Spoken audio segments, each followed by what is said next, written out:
जय हिंद दोस्तों मैं Gopal sir Varanasi defence academy में आपका स्वागत करता हूं। दोस्तों मैं आज आपको हिंदी के टॉपिक कारक के बारे में पढ़ाऊंगा। जैसा कि आप लोग जानते हैं कि कारक एक ऐसा टॉपिक है जो कई टॉपिकों से मैच करता है, जो कई टॉपिकों में उसका फायदेमंद रोल रहता है। समाज के लिए तो कारक को जानना आपको बहुत आवश्यक है। जैसा कि आप जानते हैं कारक को इंग्लिश में बोलते हैं केस।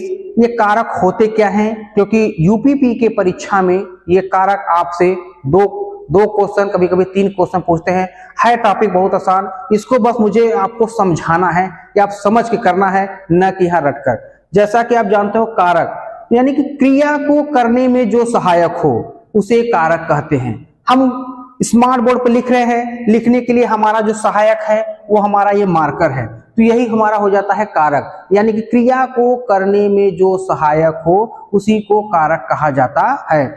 और हिंदी में 8 कारक होते हैं।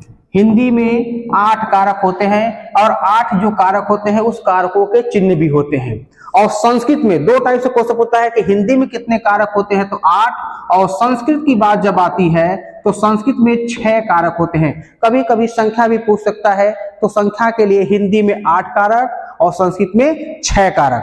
और विभक्ति पूछता है कि विभक्तियां, जैसा कि आप लोग बचपन से ही पढ़ते चले आ रहे हैं, हाई स्कूल से ही पढ़ते आ रहे हैं विभक्तियां, तो विभक्तियां होती हैं 7 विभक्तियां। प्रथमा से लेकर प्रथमा विभक्ति, द्वितीय विभक्ति, तृतीया, चतुर्थी, पंचमी, षष्ठी एंड सप्तमी। तो विभक्ति होती है 7। हिंदी में कारक होते हैं 8 और संस्कृत में कारक होते हैं 6। विभक्ति ये 7 होती है। इन्हीं से क्वेश्चन यूपीपी में कम से कम 3 से 4 क्वेश्चन पुटअप किए जाते हैं। तो अब जो कारक हैं इनके चिन्ह क्या है, क्योंकि हमको बस चिन्ह को ही समझाना है। चिन्ह से ही क्वेश्चन किस टाइप का पूछेगा मैं आपको बताऊंगा। ये कारक है और विभक्ति है। आप जैसा कि देख रहे हैं विभक्तियां होती हैं 7। हिंदी में कारक होते हैं 8 और कारकों के चिन्ह होते हैं। तो आप बचपन से पढ़ते चले आ रहे हैं प्रथमा विभक्ति में है प्रथमा विभक्ति में कारक क्या आता है, कर्ता। कारक आता है कर्ता। प्रथमा विभक्ति का जो कारक है वो है कर्ता और कर्ता का चिन्ह है ने। फिर आता है द्वितीया का जो कारक है, यानी कि द्वितीया विभक्ति का जो कारक है वो है कर्म। इसकी चिन्ह है को। फिर आपको आता है तृतीया, इसका चिन्ह है करण, इसका कारक है करण और करण का चिन्ह है से या के द्वारा। इसमें जिस टाइप का क्वेश्चन पूछता है यूपीपी के लिए मैं आपको वो बताऊंगा कि क्वेश्चन आखिर पूछा कैसे जाता है। फिर इसके बाद आता है चतुर्थी का जो कारक है वो है संप्रदान और संप्रदान का जो चिन्ह है वो होता है के लिए। अब आता है पंचमी का चिन्ह है अपादान। पंचमी का जो कारक है वो अपादान, इसका चिन्ह है से। देखिए यहां पे से दो कारकों का चिन्ह है, एक करण का है से और एक अपादान का भी से है। लेकिन इस जो अपादान में रहता है इसमें अलगाव की भावना होती है। जैसे पेड़ से पत्ते गिरते हैं तो पेड़ से पत्ते अलग हो रहे हैं, तो इसमें भी इसमें से इसी दोनों में से क्वेश्चन बहुत ज्यादा पूछता है बच्चों को कंफ्यूज करने के लिए। लेकिन मैं उस चीज को आपको बता दूंगा कि आज के बाद आप कभी कंफ्यूज नहीं रहेंगे। फिर उसके बाद आता है षष्ठी क्या है, षष्ठी का जो कारक है वो है संबंध का चिन्ह होता है काके की, रारे री, नाने नी।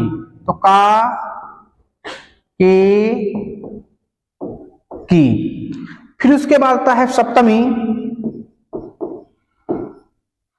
अधिकरण।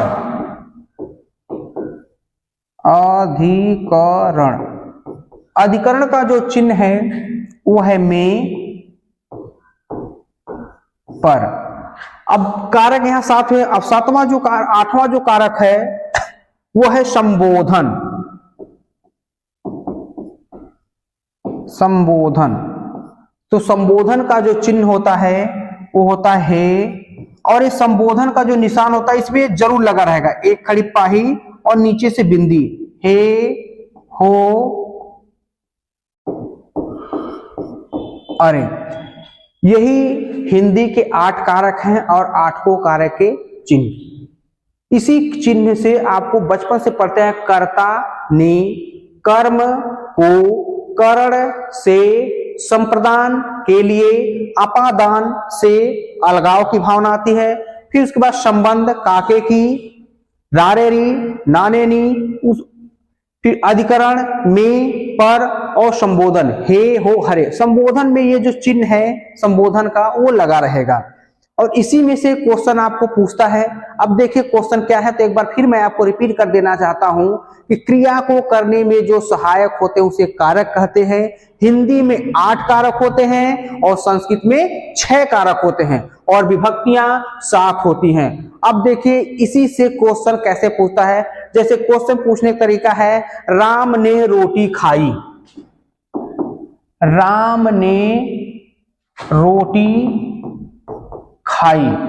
अभी पूछता है, नीचे अंडरलाइन कर देगा ने के और पूछता है कि रेखांकित अंश में कौन सा कारक है, तो रेखांकित ने, तो आपको वहां ऑप्शन रहेगा करण, कर्म, कर्ता, तो आपको पता होना चाहिए कि कर्ता का चिन्ह है ने, इसलिए इसमें राइट आंसर है कर्ता कारक। उसी प्रकार क्वेश्चन पूछता है कि राम ने रावण को मारा।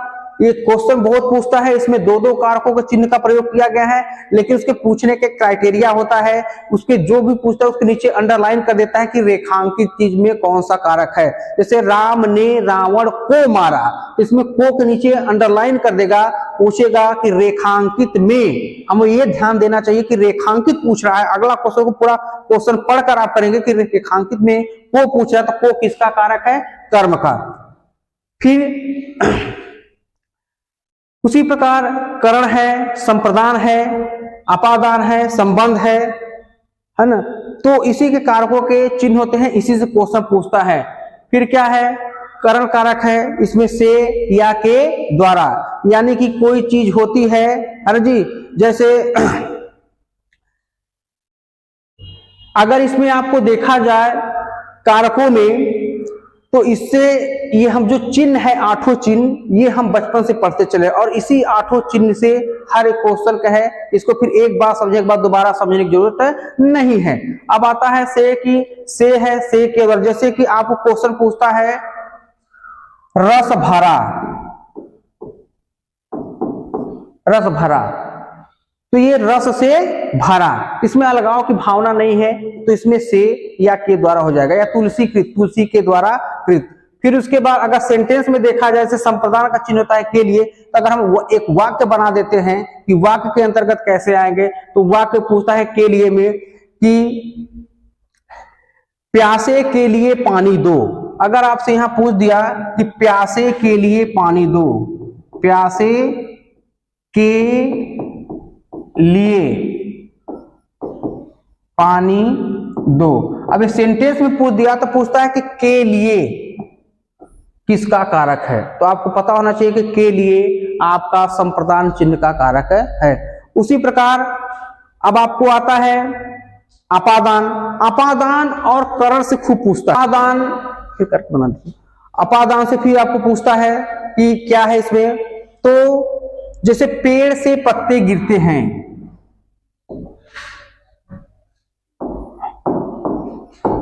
पेड़ से पत्ते गिरते हैं। देखो यहां से 2 लोगों का चिन्ह है, एक करण का है और एक अपादान का है। तो अब यहां पर देखते हैं कि पेड़ से पत्ते ये जुड़ नहीं रहे हैं बल्कि अलग हो रहे हैं। इसमें राइट आंसर होना चाहिए अपादान कारक। इसमें कौन सा कारक होना चाहिए, अपादान कारक, क्योंकि इसमें पेड़ से बंदूक से गोली छूटी, तो बंदूक से गोली जो चल रही है ना, तो वो बंदूक से अलग हो रही है, उसमें जुड़ाव की भावना नहीं है, इसलिए आपका आता है अपादान कारक। फिर उसके बाद क्या होता है, संबंध। संबंध क्या है, जैसे लव कुश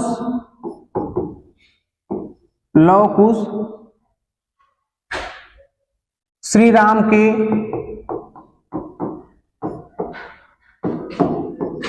पुत्र हैं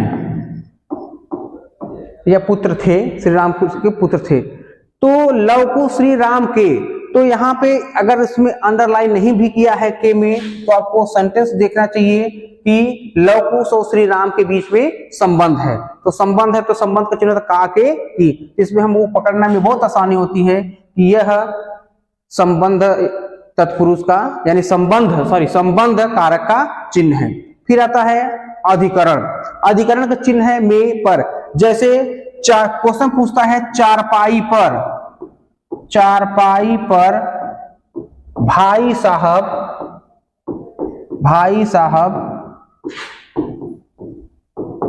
बैठे हैं।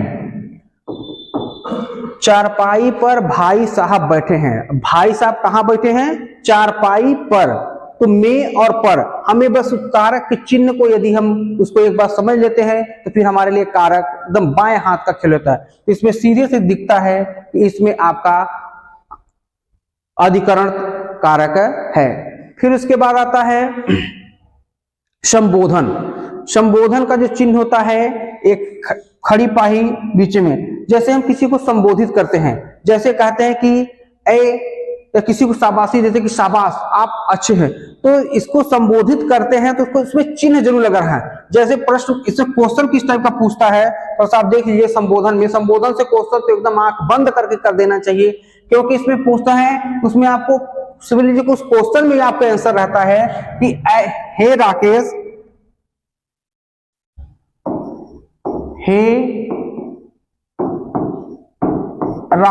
फिर ये संबोधन का चिन्ह तुम घर जाओ। अब इससे पूछेगा कि कौन सा कारक है, तो अय राकेश, इसके बाद हमको ये चिन्ह पर विशेष ध्यान देना है। तो सीधे से बात आती है, जब इस चिन्ह को दिखाई देता है तो ये संबोधित कर रहे हैं कि अय राकेश घर, हम आपको संबोधित कर रहे हैं, इसलिए इसमें संबोधन कारक है। तो कुल मिलाकर ये जो कारकों के चिन्ह होते हैं इसी को हमें समझना है, और इसी से कम 2 से 3 टाइप के क्वेश्चन पूछते हैं जो कि बहुत आसानी से होते हैं। कुछ बच्चे जो नहीं समझ पाते बड़े परेशान हो जाते हैं कि आखिर ये कारक है क्या। कारक एकदम आसान है। इसी कारक से हम आपको अगले टॉपिक में, इसी कारक से मैं आपको समास पढ़ाऊंगा, क्योंकि समास भी कारक से ही बहुत ज्यादा संबंधित है। अब कारकों के जो चिन्ह होते हैं इसके लिए कुछ सूत्र भी हैं, आप चाहते तो याद भी कर सकते हैं, मैं लिख दे रहा हूं। और ये सूत्र क्या है कि कर्ता ने अरु कर्म को करण रीति से जान, संप्रदान को के लिए अपादान से मान, का के की संबंध है, अधिकरण आदि में मान, रे हो संबोधन मित्र धरहूं यह ध्यान। ये आपको कारक के सूत्र हैं, आप इस सूत्र के माध्यम से भी आप कारक को याद कर सकते हैं। तो मैं सूत्र आपको यहां पर लिख दूंगा, कर्ता ने अरु कर्म को, कर्ता ने अरु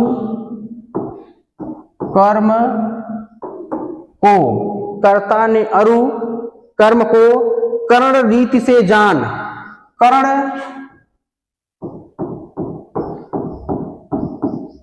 रीति से जान, करण रीति से जान। अब देखिए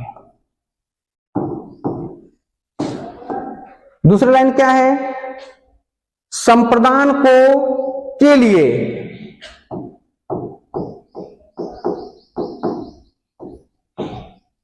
संप्रदान को के लिए, संप्रदान को के लिए अपादान से मान,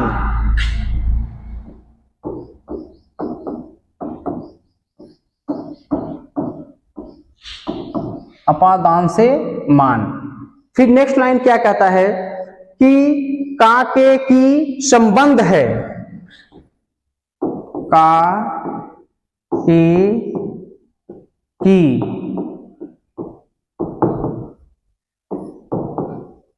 का के की संबंध है। अधिकरण दिक् में मान,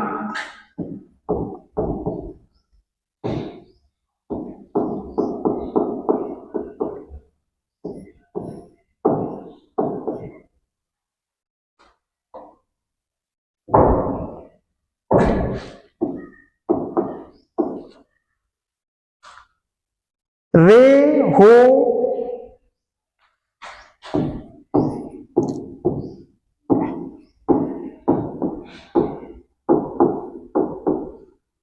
रे हे हो संबोधन मित्र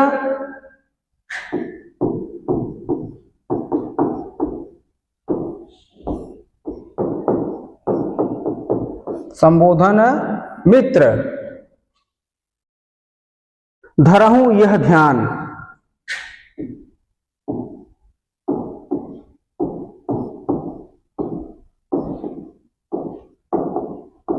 ये कारकों के सूत्र है। कर्ता ने अरु कर्म को करण रीति से जान, करण से संप्रदान के लिए, संप्रदान को के लिए अपादान से मान, का के की संबंध है, अधिकरण अधिक में मान, रे हे हो संबोधन मित्र, धरहूं यह ध्यान।